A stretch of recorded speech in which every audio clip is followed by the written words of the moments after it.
Hello and welcome, Curious English UK. I'm Deborah. Today we're going to practice th. There are two th sounds in the English language. This one uses air, breath, and the same mouth position as f. If you haven't already watched my video on how to pronounce f, please watch it now.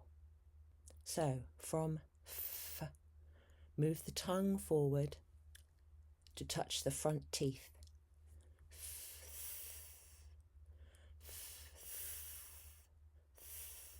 Feel air, the breath.